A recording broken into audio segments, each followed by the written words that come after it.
പൊന്നൊളിയിൽ കല്ലറ മിന്നുന്നു, മഹിമയോടെ നാഥനുയർക്കുന്നു.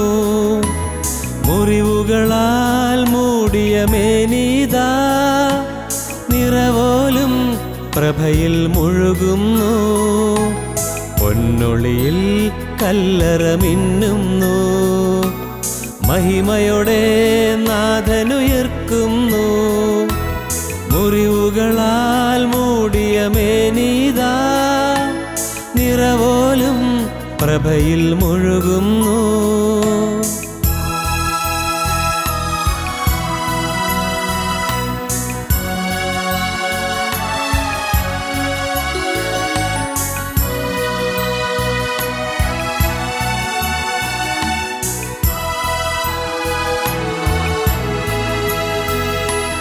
തിരുശിരസിൽ മുൾമുടി ചൂടിയവൻ സുരഭിലമാം പൂങ്കതിരണിയുന്നു.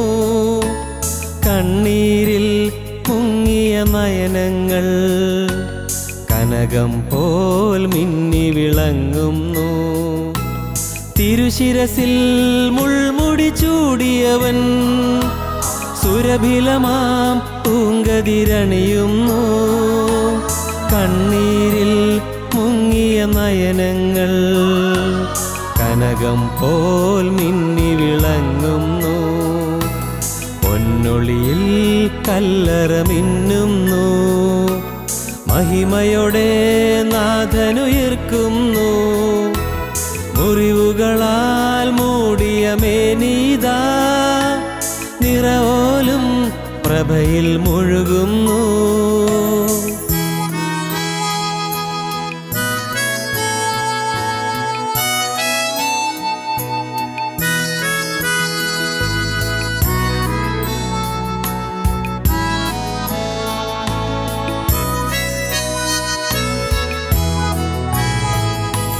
പുക പൊങ്ങും മരണത്താഴ്വരയിൽ പുതുജീവൻ പൂന്തളിരണിയുന്നു.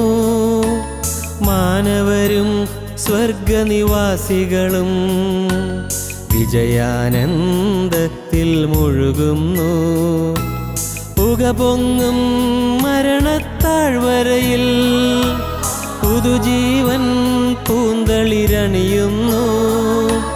മാനവരും സ്വർഗനിവാസികളും വിജയാനന്ദത്തിൽ മുഴുകുന്നു. പൊന്നൊളിയിൽ കല്ലറ മിന്നുന്നു, മഹിമയോടെ നാഥനുയർക്കുന്നു. മുറിവുകളാൽ മൂടിയ മേനീതാ നിറവോലും പ്രഭയിൽ മുഴുകുന്നു.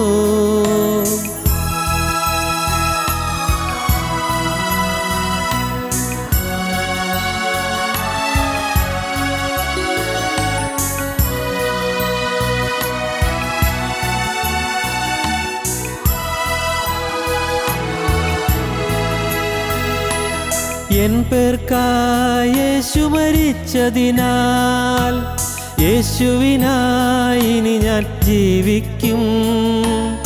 എൻ പേർക്കായി യേശു ഉയർത്തതിനാൽ ഒടുവിൽ ഞാൻ അവനിൽ ചേർന്നിടും. എൻ പേർക്കായി യേശു മരിച്ചതിനാൽ യേശുവിനായി ഇനി ഞാൻ ജീവിക്കും.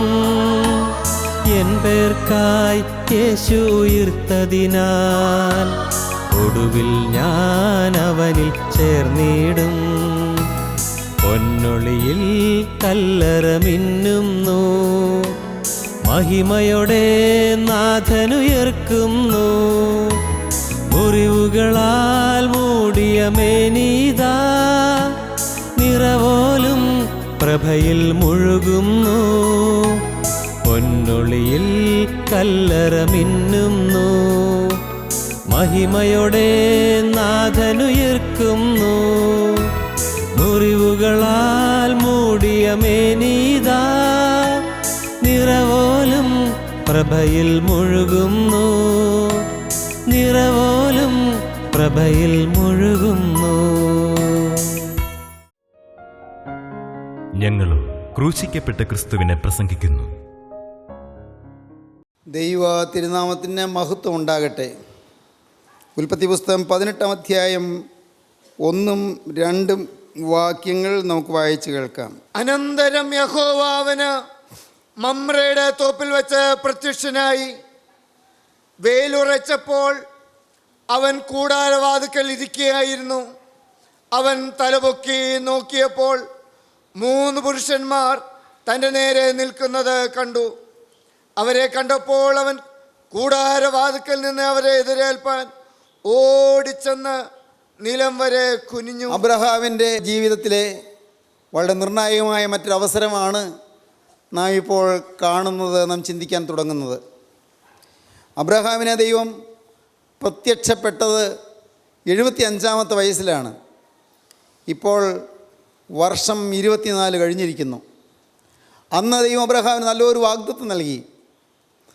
നീ കാൽ ചവിട്ടുന്ന ഭൂമിയൊക്കെയും ഞാൻ നിനക്കും നിന്റെ സന്തതിക്കും തരുമെന്ന്, നിന്നെ ഞാൻ അനുഗ്രഹിക്കുമെന്ന്, നിന്നെ ഞാൻ വലിയൊരു ജാതിയാക്കുമെന്ന്.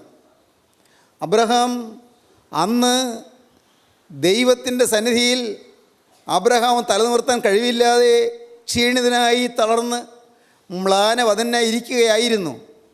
തല താഴ്ത്തി ഇരിക്കുകയായിരുന്നു. തല കുമ്പിട്ടിരിക്കുകയായിരുന്നു.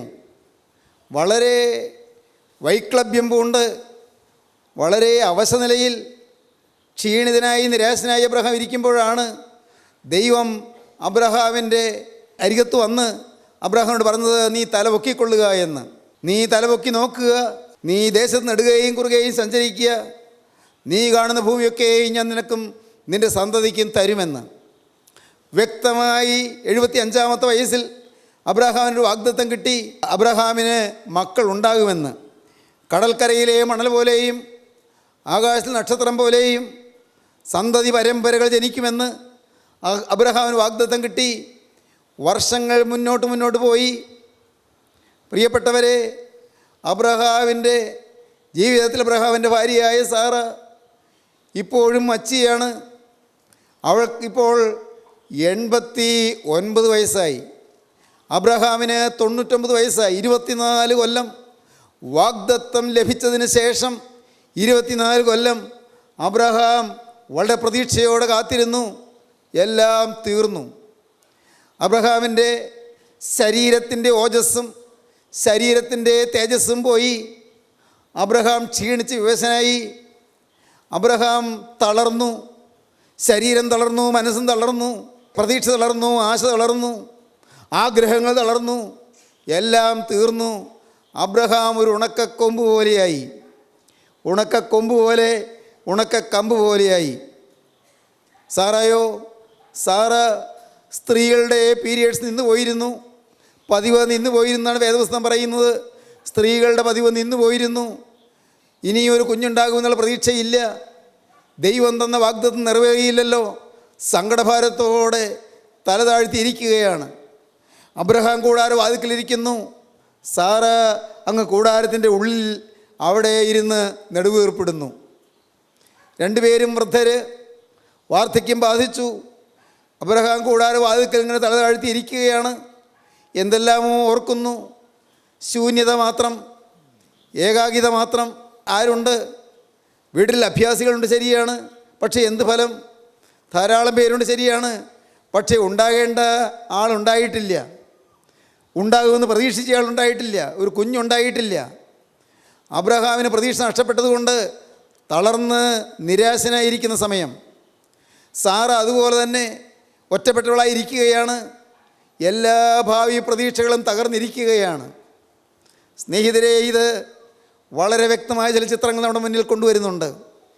നമ്മിൽ പലരുടെയും ജീവിതത്തിലെ ആശകൾ അസ്തമിച്ചായിരിക്കുന്നവരുണ്ട്. പലരുടെയും ജീവിതത്തിൽ പ്രതീക്ഷകൾ എല്ലാം കരിഞ്ഞുണങ്ങി വലയുന്നവരുണ്ട്. നല്ല നല്ല സ്വപ്നങ്ങളുണ്ടായിരുന്നു, നല്ല പ്രതീക്ഷകളുണ്ടായിരുന്നു, എല്ലാം കരിഞ്ഞുണങ്ങി. മോഹന സ്വപ്നങ്ങളെല്ലാം, മധുരക്കിനാക്കളെല്ലാം എല്ലാം പാടെ എല്ലാം നഷ്ടപ്പെട്ടു. എല്ലാം പോയി തകർന്നുപോയി. ഭാവിയെക്കുറിച്ചുള്ള പ്രതീക്ഷകളെല്ലാം അസ്തമിച്ചു. ആശകളെല്ലാം തീർന്നു. ഞാൻ നിങ്ങളോട് സ്നേഹത്തോടെ ചോദിക്കട്ടെ, ഇങ്ങനെ ജീവിതത്തിൽ നിരാശ ബാധിച്ചവരാരെങ്കിലും ഇപ്പോൾ ഈ വാക്കുകളെ കേൾക്കുന്നുണ്ടോ? നിരാശ ബാധിച്ചവർ, പ്രതീക്ഷകൾ തകർന്നു പോയവർ, ആശകൾ അസ്തമിച്ചു പോയവർ, ദൈവമേ എനിക്കിതാണോ എനിക്ക് നീയെ വെച്ചിരിക്കുന്നത് എന്നോർത്ത് സങ്കടത്തോടെ ഇരുന്ന് കേഴുന്നവർ, എല്ലാം തകർന്നടിഞ്ഞ് മനസ്സ് വിഷമിച്ച് ഉള്ള് ഉലഞ്ഞ് ജീവിതം വിവശമായിരിക്കുന്നവർ, എൻ്റെ ഏറ്റവും പ്രിയപ്പെട്ടവൻ കടന്നുപോയി എന്ന് പറഞ്ഞ് ദുഃഖത്തോടു കൂടിയിരിക്കുന്ന ഭാര്യമാർ, എൻ്റെ ഏറ്റവും പ്രിയപ്പെട്ടവൾ നേരത്തെ പോയല്ലോ എന്ന് പറഞ്ഞ് സങ്കടത്തോടെ വിതുമ്പിക്കൊണ്ടിരിക്കുന്ന പുരുഷന്മാർ, ഭർത്താക്കന്മാർ, എൻ്റെ ഓമന കുഞ്ഞ് നഷ്ടപ്പെട്ടു പോയല്ലോ, എനിക്കിനി ആരുണ്ട് എന്ന് പറഞ്ഞ് ഭാവിയിലേക്ക് നോക്കി അങ്ങനെ വിഷമത്തോടും വിഷാദത്തോടും കൂടി വലഞ്ഞിരിക്കുന്നവർ, എനിക്ക് ആരുണ്ട്, എനിക്ക് അപ്പനില്ല, എനിക്ക് അമ്മയില്ല, ഞാൻ അനാഥനായി പോയില്ലേ, ഞാൻ അനാഥയായി പോയില്ലേ, എൻ്റെ കാര്യം ഇനി അന്വേഷിക്കാൻ ആരുമില്ലല്ലോ എന്ന് പറഞ്ഞ് വിഷമിച്ച് കഴിയുന്നവർ. അല്ല, വലിയ ബിസിനസ്സായിരുന്നു, ബിസിനസ് തകർന്നു പോയി, എല്ലാം തീർന്നു, നല്ലപോലെ വെച്ചടം കയറി പോകുന്ന ബിസിനസ്സാണ്, പക്ഷേ തകർന്നു, കടത്തിൻ്റെ മേൽ കടമായി, പലിശ കൊടുക്കാൻ പോലും മാർഗമില്ല, എല്ലാം തകർന്നു, ഉള്ള കടപ്പാടം വിറ്റാൽ പോലും കടം തീരുകയില്ല, മനസ്സ് നൊന്ത് കഴിയുന്നവർ, എല്ലാം പ്രയാസത്തിലും വലഞ്ഞു പോകുന്നവർ, പ്രിയപ്പെട്ടവരെ മരിച്ചാൽ മതി, ആർക്ക് വേണ്ടി ഞാൻ ജീവിക്കണമെന്നോർത്ത് ജീവിതം ഒടുക്കാനുള്ള മാർഗം തേടിക്കൊണ്ടിരിക്കുന്നവർ. എന്നാൽ സ്നേഹിതരെ, നിങ്ങളോട് പറയട്ടെ, അബ്രഹാം നിരാശയായിട്ടിരുന്നപ്പോൾ അബ്രഹാമിൻ്റെ കൂടാരവാതിൽ ഇറങ്ങി വന്ന് കർത്താവായ യേശുക്രിസ്തു നിങ്ങളുടെ ജീവിതത്തിൻ്റെ അരികത്തേക്ക് വന്ന് നിങ്ങളുടെ മുമ്പിൽ വന്ന് പ്രത്യക്ഷപ്പെട്ടിരിക്കുകയാണ്. എന്താണ് ഞാൻ പറഞ്ഞത്? അബ്രഹാമിൻ്റെ കൂടാരവാതിൽക്കൽ പ്രത്യക്ഷപ്പെട്ട കർത്താവായ യേശുക്രിസ്തു എന്ന്. അന്ന് യേശുക്രിസ്തു ഉണ്ടോ? നിങ്ങൾ ചിന്തിക്കും. ഉണ്ട് പ്രിയപ്പെട്ടവരെ, അബ്രഹാം ജനിച്ചതിന് മുൻപേ ഞാനുണ്ട് എന്നാണ് നമ്മുടെ കർത്താവ് പറഞ്ഞത്. അബ്രഹാം ജനിച്ചതിന് മുമ്പേ ഉണ്ട്. ലോകാരംഭത്തിന് മുൻപേ കുരളറുക്കപ്പെട്ട ദൈവ കുഞ്ഞാടാണവൻ. കർത്താവായ യേശുക്രിസ്തു ആദ്യന്തവിഹീനനാണ്, ആദിയും അന്തവും ഇല്ലാത്തവനാണ്. ആദി ഇല്ലാത്ത ആദിയും അന്തമില്ലാത്ത അന്തവുമാണ്. ദൈവത്തിന് സ്തോത്രം. കർത്താവായ യേശുക്രിസ്തു 2 മാലാഖമാരോടുകൂടെ അവിടെ കൂടാരവാതിൽക്കൽ വന്നു. ഇവിടെ നാം കാണുന്നത് കർത്താവായ യേശുക്രിസ്തുവിൻ്റെ പദമല്ല കാണുന്നത്. അവൻ തലപൊക്കി നോക്കിയപ്പോൾ 3 പുരുഷന്മാർ തൻ്റെ നേരെ നിൽക്കുന്നത് കണ്ടു. ദൈവത്തിന് സ്തോത്രം.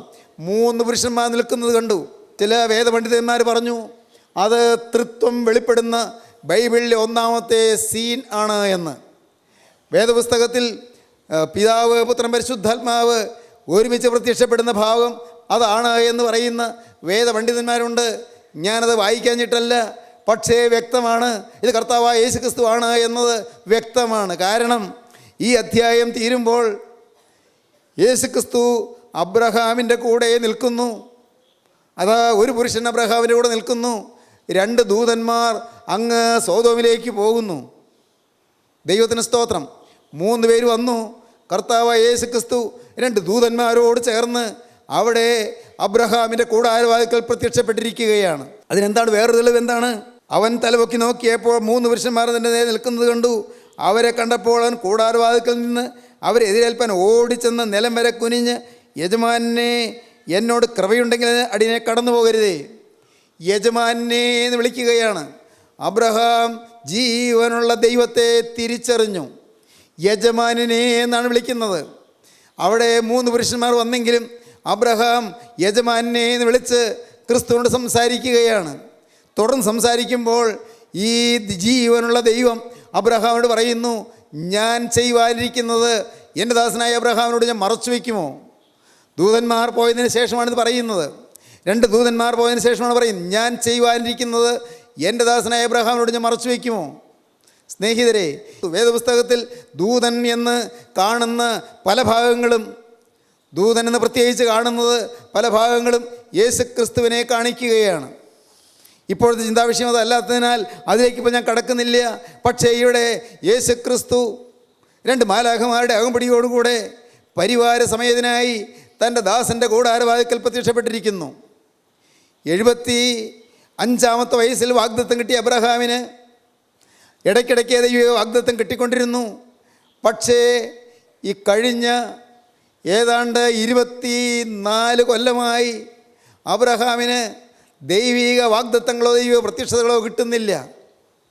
എവിടെയോ പാകപ്പിഴകളൊക്കെ പറ്റുന്നുണ്ട്. ദൈവിക പ്രത്യക്ഷത നഷ്ടപ്പെട്ടു പോയി. നിങ്ങൾക്കറിയാമോ, 17-ാം അധ്യായം, ഉൽപ്പത്തി പുസ്തകം 17-ാം അധ്യായം 1-ാം വാക്യം വായിക്കുമ്പോൾ കാണാം. 1-ാം വാക്യത്തിൽ ദൈവത്തിൻ്റെ പരിശുദ്ധാത്മാവ് രേഖപ്പെടുത്തുന്നു, അബ്രഹാമിന് 99 വയസ്സായപ്പോൾ യഹോവ അബ്രഹാമിന് പ്രത്യക്ഷനായി. അവനോട്, ഞാൻ സർവ്വശക്തിയുള്ള ദൈവമാകുന്നു, നീ എൻ്റെ മുൻപാകെ നടന്ന് നിഷ്കളങ്കനായിരിക്കുക എന്ന് പറഞ്ഞു.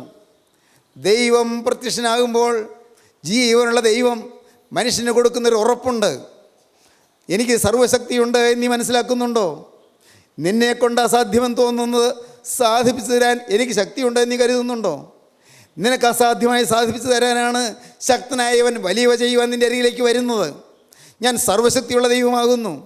സർവശക്തനായ ദൈവം മനുഷ്യനിൽ പ്രവർത്തിക്കണമെങ്കിൽ ദൈവത്തിന് ചില നിയമങ്ങളുണ്ട്. I will make A covenant with you. ഞാൻ നിന്നോടൊരു നിയമം ചെയ്യും. അതടുത്ത വാക്യം വായിക്കുമ്പോൾ കാണാം. 17-ാം അധ്യായം. ദൈവത്തിന് മനുഷ്യനോടൊരു നിയമം അറിയിക്കാനുണ്ട്. ആ നിയമം മനുഷ്യൻ പാലിക്കുമ്പോൾ ദൈവം അവൻ്റെ കൂടാരവാതിൽക്കൽ പ്രത്യക്ഷപ്പെടും. ദൈവത്തിന് സ്തോത്രം. അബ്രഹാമിന് പ്രത്യക്ഷനായത് നിയമം അറിയിക്കാനാണ്. നിയമം പാലിച്ചപ്പോൾ ദൈവം വാഗ്ദത്തം നിവർത്തിപ്പാൻ പ്രത്യക്ഷനാകുകയാണ്. എൻ്റെ കർത്താവിന് സ്തോത്രം. എൻ്റെ സഹോദരങ്ങളെ, ദൈവത്തിന് നിയമം അറിയിപ്പാൻ ദൈവം തൻ്റെ പുരുഷൻ്റെ മുമ്പിൽ പ്രത്യക്ഷനായി. ദൈവത്തിൻ്റെ ഉടമ്പടി അറിയിപ്പാൻ, ദൈവത്തിൻ്റെ കവനൻ്റ് അറിയിപ്പാൻ, ദൈവത്തിൻ്റെ നിയമം അറിയിപ്പാൻ ദൈവം തൻ്റെ ദാസൻ്റെ മുമ്പിൽ പ്രത്യക്ഷനായി. ദൈവം തൻ്റെ നിയമം അറിയിച്ചു. അബ്രഹാം അത് അക്ഷരമായി മുഴുവനും അവൻ പാലിച്ചു. ദൈവത്തിൻ്റെ നിയമം അബ്രഹാം പാലിച്ചു. 17-ാം അധ്യായം മുഴുവൻ അതാണ്. 17-ാം അധ്യായം, ഉൽപ്പത്തി പുസ്തകം 17-ാം അധ്യായം മുഴുവൻ ദൈവം കൊടുത്ത നിയമം എന്ത് എന്നും ആ നിയമം അബ്രഹാം പാലിച്ചത് എങ്ങനെയെന്നും നമുക്ക് കാണാൻ സാധിക്കും. അബ്രഹാം ജീവിതത്തിൽ ദൈവത്തിൻ്റെ നിയമം പ്രമാണിക്കാൻ തീരുമാനിച്ചു കഴിഞ്ഞപ്പോൾ ഇതാ 18-ാം അധ്യായത്തിൽ നാം കാണുന്നു, അബ്രഹാം ഭാരത്തോടും ദുഃഖത്തോടും കൂടെ കൂടാരവാതിൽക്കൽ തളർന്നിരിക്കുന്ന സമയത്ത് ദൈവം വീണ്ടും പ്രത്യക്ഷനായിട്ട് പറഞ്ഞു, ഞാൻ സർവ്വശക്തിയുള്ള ദൈവമാകുന്നു. മകനെ, നീ എന്നോട് ഉടമ്പടി ചെയ്തില്ലേ? ഞാൻ നിന്നോട് ഉടമ്പടി പറഞ്ഞില്ലേ? നീ എൻ്റെ വാക്ക് അനുസരിച്ചില്ലേ? ഇനി ഞാൻ സർവ്വശക്തനാണെന്ന് ഞാൻ തെളിയിക്കാൻ പോവുകയാണ്. ദൈവത്തിന് സ്തോത്രം. ഞാൻ സർവ്വശക്തിയുള്ള ദൈവമാകുന്നു. 18-ാം അധ്യായം 1-ാം വാക്യം മുതൽ ഒന്നുകൂടെ വായിക്കാം. അനന്തര യഹോവന് മമ്രയുടെ തോപ്പിൽ വെച്ച് പ്രത്യക്ഷനായി. വെയിലുറച്ചപ്പോൾ അവൻ കൂടാരവാതിൽക്കൽ ഇരിക്കുകയായിരുന്നു. നല്ല വെയിലുള്ള സമയത്ത് കൂടാരവാതിൽക്കൽ ഇരിക്കുകയാണ്. വെയിലുള്ള സമയത്ത് ഒരുപക്ഷെ ഒരു ഉച്ച കഴിഞ്ഞ സമയമായിരിക്കണമെന്ന് വേദവ്യാഖ്യാതാക്കൾ പറയുന്നു. ഉച്ച കഴിഞ്ഞ സമയം, ഏർലി ആഫ്റ്റർനൂൺ, ഉച്ച കഴിഞ്ഞ സമയം അബ്രഹാം കൂടാരവാതിൽക്കൽ ഇരിക്കുകയാണ്. അകത്ത് സാറയുണ്ട്. അവൻ തലപൊക്കി നോക്കിയപ്പോൾ, അബ്രഹാം തലപൊക്കി നോക്കിയപ്പോൾ 3 പുരുഷന്മാർ തന്റെ നേരെ നിൽക്കുന്നത് കണ്ടു. എത്ര നേരമായാവോ ഓരോന്ന് നിൽക്കുന്നു. 3 പുരുഷന്മാർ തൻ്റെ നേരെ നിൽക്കുന്നത് കണ്ടു.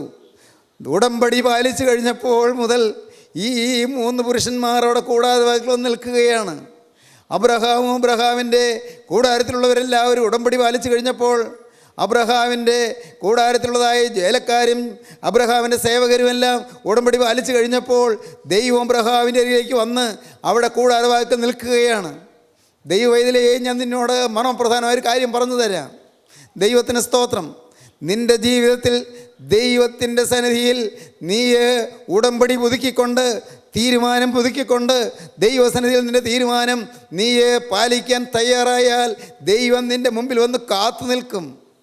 നീ ഒന്ന് തലപൊക്കി നോക്കാൻ ദൈവം പ്രതീക്ഷയോടെ നിൽക്കും. നിനക്ക് ചില കാര്യങ്ങൾ സാധിപ്പിച്ചു തരാൻ ദൈവം പ്രതീക്ഷയോടെ നിൽക്കും. ദൈവത്തിൻ്റെ വാക്ക് നീ അനുസരിക്കുമോ? ദൈവത്തിൻ്റെ വചനം നീ അനുസരിക്കുമോ? ദൈവത്തിൻ്റെ കൽപ്പന നീ അനുസരിക്കുമോ? ദൈവത്തിൻ്റെ വചനം നീ അനുസരിക്കാൻ തയ്യാറാകുമ്പോൾ സ്വർഗത്തിലെ ദൈവം നിൻ്റെ കാര്യത്തിൽ കടക്കാരനായി നിൽക്കുകയില്ല. എന്നെ മാനിക്കുന്നവനെ ഞാൻ മാനിക്കും. ദൈവത്തെ മാനിച്ച് ദൈവത്തിൻ്റെ വചനം നീ അനുസരിക്കുമ്പോൾ അപ്പോൾ നിൻ്റെ കാര്യം ദൈവത്തിൻ്റെ കാര്യമായി മാറും. എൻ്റെ കർത്താവിന് സ്തോത്രം. നിൻ്റെ കാര്യം ദൈവം ഏറ്റെടുക്കും. നിൻ്റെ മക്കളുടെ കാര്യം ദൈവം ഏറ്റെടുക്കും. നിൻ്റെ കുടുംബത്തിൻ്റെ കാര്യം ദൈവം ഏറ്റെടുക്കും. നിൻ്റെ കടത്തിൻ്റെ കാര്യം ദൈവം ഏറ്റെടുക്കും. മോളെ, നിൻ്റെ രോഗത്തിൻ്റെ കാര്യം ദൈവം ഏറ്റെടുക്കും. നിൻ്റെ ഭർത്താവിൻ്റെ രോഗത്തിൻ്റെ കാര്യം ദൈവം ഏറ്റെടുക്കും. നിൻ്റെ മക്കളുടെ രോഗത്തിൻ്റെ കാര്യം ദൈവം ഏറ്റെടുക്കും. മോനെ, നിൻ്റെ പഠിത്തത്തിൻ്റെ കാര്യം ദൈവം ഏറ്റെടുക്കും. നിൻ്റെ ഭാവി കാര്യങ്ങൾ ദൈവം ഏറ്റെടുക്കും. കുഞ്ഞേ, നിൻ്റെ വിവാഹത്തിൻ്റെ കാര്യം ദൈവം ഏറ്റെടുക്കും. ദൈവവൈതലേ, നിൻ്റെ ബിസിനസ്സിൻ്റെ കാര്യം ദൈവം ഏറ്റെടുക്കും. നിൻ്റെ കൃഷിയുടെ കാര്യം ദൈവം ഏറ്റെടുക്കും. ദൈവത്തിന് സ്തോത്രം. ദൈവത്തിൻ്റെ വലിയ നാമം മഹത്വപ്പെടട്ടെ. സഹോദരങ്ങളെ, ജീവനുള്ള ദൈവം നിങ്ങളുടെ കാര്യം ഏറ്റെടുക്കാൻ തക്കവണ്ണം അവൻ്റെ നിയമത്തെ നിങ്ങൾ പ്രമാണിക്കാൻ തുടങ്ങുവീൻ. അവൻ്റെ കൽപ്പനകളെ നിങ്ങൾ അനുസരിക്കാൻ തുടങ്ങുവീൻ. അവൻ്റെ വചനത്തെ നിങ്ങൾ അനുഷ്ഠിക്കാൻ തുടങ്ങുവീൻ. അവൻ്റെ വചനത്തോട് നിങ്ങൾ വിധേയപ്പെടാൻ തുടങ്ങുവീൻ. അവൻ്റെ വചനത്തിന് മുമ്പിൽ നിങ്ങൾ വിനയപ്പെടാൻ തുടങ്ങുവീൻ. എൻ്റെ കർത്താവേ, ഇത്രയും കാലം നിൻ്റെ വചനത്തെ ഞാൻ പിറങ്കാലുകൊണ്ട് തൊഴിച്ച് പിറകിലേക്ക് മാറ്റിയവനാണ്. എനിക്ക് കിട്ടിയ വചനത്തെ ഞാൻ തള്ളിക്കളഞ്ഞവനാണ്. എന്നാൽ നാഥ, ഇന്ന് ഞാൻ നിന്നോടൊരു വാക്ക് പറയുന്നു. നിൻ്റെ വചനത്തെ അക്ഷരം പ്രതി അനുസരിച്ച് ഞാൻ ഇനി മുന്നോട്ട് പോകും. നിൻ്റെ നിയമത്തെ അനുസരിച്ച് ഞാൻ മുന്നോട്ട് പോകും. നിൻ്റെ നിയമത്തിൽ നിന്ന് കടുകട വ്യതിചലിക്കാതെ ഞാൻ മുന്നോട്ട് പോകും. നിങ്ങൾക്ക് ദൈവത്തോട് വാക്ക് പറയാം. മോളെ, നിൻ്റെ വിവാഹ കാര്യങ്ങൾ കർത്താവ് നോക്കും. നിൻ്റെ കുഞ്ഞിൻ്റെ കാര്യം കർത്താവ് നോക്കും. നിനക്ക് ജീവിതത്തിൽ നഷ്ടപ്പെട്ടത് എന്തുണ്ടോ തിരികെ തരാൻ കർത്താവിന് സാധിക്കും. ഇതുവരെയും കിട്ടാത്തത് എന്തുണ്ടോ അത് നിനക്ക് ആവശ്യമായി തരാൻ ദൈവം അവിടുത്തെ കരം അത്യധ്വാനത്തോടെ പ്രവർത്തിച്ചു കൊണ്ടിരിക്കും. ദൈവത്തിന് സ്തോത്രം. ജീവനുള്ള ദൈവം നിൻ്റെ പ്രാർത്ഥനയ്ക്ക് മറുപടി തരും. നിൻ്റെ പ്രതീക്ഷകളെല്ലാം പൂവണിയാൻ തുടങ്ങും. ഇതുവരെയും കരിഞ്ഞുണങ്ങിയ നിൻ്റെ പ്രതീക്ഷകളെല്ലാം പുതുനാമ്പ് പിടിച്ച് പുതിയ കിളിർപ്പോടെ അത് ആർത്തുല്ലസിച്ച് പുതിയ ഫലം കായ്ക്കാൻ തുടങ്ങും. ദൈവത്തിന് സ്തോത്രം. പുതിയ അനുഭവങ്ങൾ നിനക്ക് ലഭിക്കും. പുതിയ സന്തോഷം നിനക്ക് ലഭിക്കും. പുതിയ പ്രത്യാശ നിനക്ക് ലഭിക്കും. പുതിയ വിശ്വാസം നിനക്ക് ലഭിക്കും. പുതിയ സ്നേഹം നിനക്ക് ലഭിക്കും. പുതിയ സ്വഭാവം നിനക്ക് ലഭിക്കും. ഹല്ലേലൂയ. ദൈവത്തിന് സ്തോത്രം. ദൈവത്തിൻ്റെ വലിയ നാമം മഹത്വപ്പെടട്ടെ. ദൈവം അബ്രഹാമിൻ്റെ കൂടാരത്തിൽ ഇറങ്ങി വന്നു. സ്തോത്രം. അബ്രഹാം ചാടി എഴുന്നേറ്റു. അബ്രഹാമിന് മനസ്സിലായി ആരായി വന്നത്. അബ്രഹാമിന് ദൈവത്തെ പരിചയമുണ്ട്. ജീവനുള്ള ദൈവത്തെ അബ്രഹാമിന് പരിചയമുണ്ട്. 75-ാമത്തെ വയസ്സിൽ അങ്ങ് മെസൊപ്പൊട്ടേമിയയിൽ ഈ യൂഫ്രട്ടീസ് ടൈഗ്രീസ് നദിക്ക് അക്കരെ അന്ന് അവിടെ പാർത്ത കാലത്ത് ദൈവം പ്രത്യക്ഷപ്പെട്ടതല്ലേ. അബ്രഹാമിനറിയാം ദൈവത്തെ. ഈ ദൈവത്തിൻ്റെ ശബ്ദം കേട്ടാൽ അറിയാം. ദൈവത്തിൻ്റെ സ്വരം കേട്ടാൽ മനസ്സിലാകും. എൻ്റെ കർത്താവിന് സ്തോത്രം. നിനക്കിന്നതെല്ലാം ഓർമ്മയായിപ്പോയി അല്ലേ. എൻ്റെ കർത്താവിന് സ്തോത്രം.